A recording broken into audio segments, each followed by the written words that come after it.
நாராயணா அகில குரு பகவன் நமஸ்தே.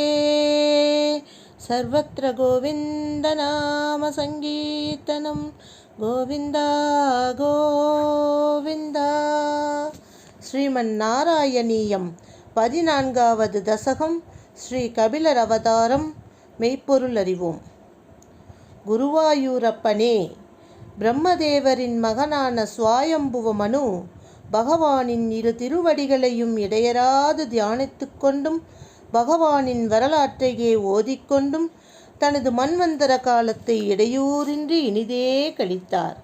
பகவானே அக்காலத்திலே பிரம்மதேவருடைய நிழலிலிருந்து தோன்றிய கர்த்தமர் என்ற பெயர் கொண்ட பிரஜாபதி பிரம்மதேவரின் ஆணைப்படி படைப்பு தொழிலை செய்ய விரும்பினார்.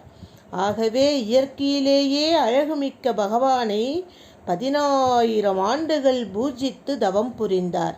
பிரபுவே, பகவானாகிய தங்களின் திருமேனி கார்மேகம் போல மனோகரமானது.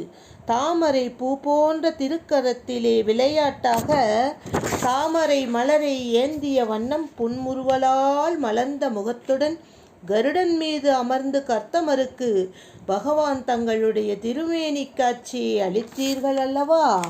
மெய்ச்சிலித்து தங்கள் துதித்த அந்த கர்த்தமருக்கு பத்தினியாக மனுவின் மகளை குறிப்பிட்டு அவளிடம் 9 பெண்களும் பகவானின் அம்சமாக இறுதியிலே கபிலர் என்ற புத்திரனும் பிறக்கப் போவதாகவும் குறிப்பிட்டு கடைசியில் பகவானிடம் அவர் லயிக்கப் போவதையும் வரமாக அருளி மறைந்தார்.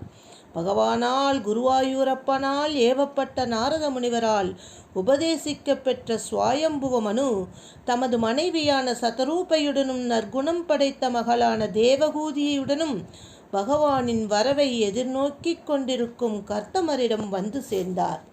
அந்த கர்த்தமரும் மனுவினால் கன்னிகாதானம் செய்யப்பட்ட நாரீமணியான தேவகூதியை மனைவியாக அடைந்து பகவானை பூஜிப்பதிலேயே மனம் நிலை பெற்றிருப்பினும் மனைவியின் நிலைத்த உறுதியான பணிவிடையினால் கவரப்பட்டு அவளிடம் அன்பினை செலுத்தினார். மேலும் அவர் பகவானை வழிபட்டதன் பெருமையால் மனைவியின் விருப்பத்தை நிறைவேற்ற வேண்டி யோகபலத்தால் தேவவிமானத்தை உண்டு பண்ணி புதியதொரு அழகிய சரீரத்துடன் வானவெளிகளில் தேவகூதியுடன் வலம் வந்தார். இங்கு நவாத்மா என்பதற்கு 9 வடிவு கொண்டு தன் மனைவியுடன் மகிழ்ந்தார் என்கிறது பக்த பிரியம் எனும் வியாக்கியானம்.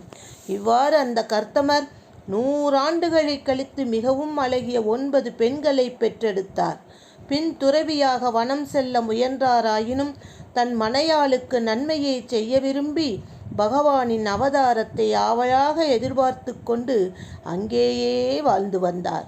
ஹே தேவதேவா, அதன் பிறகு தன் கணவனுடைய சொல்லிற்கிணங்க பகவானின் சேவையிலேயே ஈடுபட்டிருந்த தேவகூதியிடம் உலக மக்களுக்கு பரம்பொருளின் 24 தத்துவங்களை உடைய அறிவை புலப்படுத்த வேண்டி பகவான் கபிலவாசுதேவராக அவதரித்தீர்கள் அல்லவா?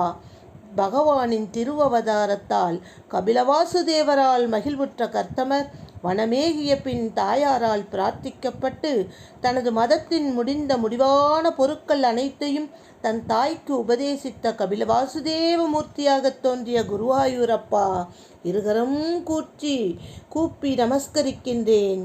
சர்வத்ர கோவிந்த நாம சங்கீர்த்தனம் கோவிந்தா கோவிந்தா.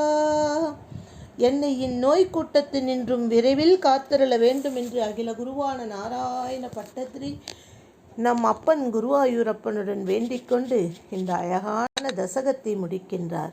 ராதே கிருஷ்ணா.